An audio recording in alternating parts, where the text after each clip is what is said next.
Hi everyone, Sandra Vale here at Homesteading Ways, and you are looking out my kitchen window. It's around this time of the year that I get cabin fever. Mid to late February. I'm tired of the cold and the snow, and I'm looking to do something. So today I'm going to be painting a couple of my old lawn chairs. You know, the cheap plastic kind you get at Wally World or a yard sale. I figured now would be a good time to do it because I'll be too busy in spring and I'll need them by summer. So let's get started. Okay, before we get started, we need to do a little bit of prep work. I'm wearing very junky painting clothes because I am not a good painter, and it seems like every time I paint something, I end up wearing it. So I made sure to put on some clothes that I don't care that get paint on them. Also on the floor, you probably can't see it right now, I put an old tablecloth. One of those cheap flannel back ones you get at the discount stores. I have it so that no overspray gets on my floor at all. I'll give you a shot of that right now. This chair is covered in a lot of grime. I took it from outside and it really needs to be cleaned well. So my hot soapy water here is not dish soap. It is my homemade laundry detergent. It cleans really well, but it also rinses quickly too, and that's important. I need to rinse it well so that there's no kind of film or anything on there.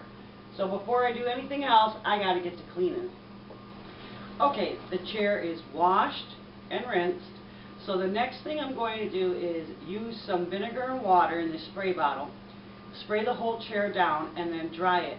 The vinegar will cut any kind of residue that may still be left on the chair, whether it's dirt, detergent, soap, whatever. And you need all that gone in order for the paint to stick well.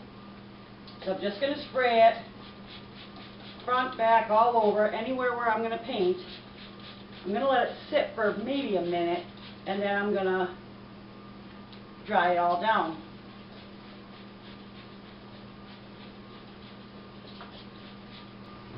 Okay, the last thing I wanted to talk about before we started painting is ventilation. Now normally I would paint outside or in my garage, but with it being 10 below outside right now, that's not an option. So I've opened all three of my windows and I have a fan going. That way the air is circulating, there's plenty of ventilation, and all the fumes can get outside.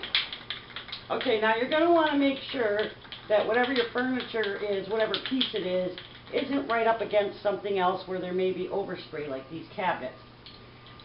So I've shaken my can as much as it needs to be. Some people will use a primer. I'm not going to. This is made for plastic. But a primer does come in handy, especially if you have, I don't know, some kind of stuff on here that you'd like to hide.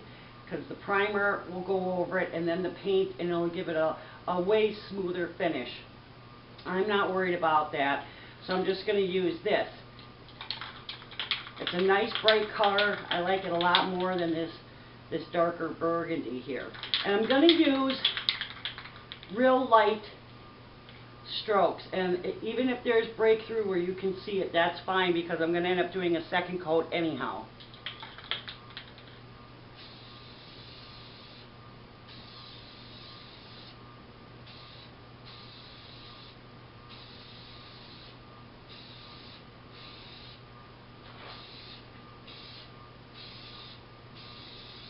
Bright colors are great in the summertime because it's so bright outside.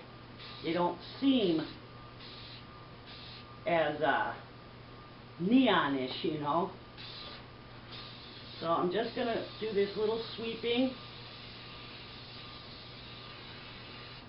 And then, once I get the whole chair done, I'm going to let it sit for an hour. And then I'm going to come back and do it again. So what do you guys think? I think it turned out really well.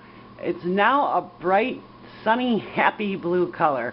Well, maybe not blue, kind of like a aqua, green, teal, something or another. Whatever it is, it's a lot better than that burgundy. And that was after 2 coats.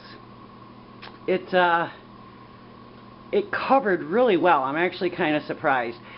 This paint that I'm using is Rust-Oleum American Accents. And it says 2 times ultra cover, and it said 1 can equals 2 cans, and that would probably be about right, because I think about a half a can is gone. So one of these cans should be able to cover 2 chairs, which is great, because I have 2 chairs to do. I still have another one that I need to work on. But I hope you liked the video. I hope it helped you out. I appreciate you taking the time to watch it. Please comment and subscribe. That would be great. It was nice talking to you, and you take care.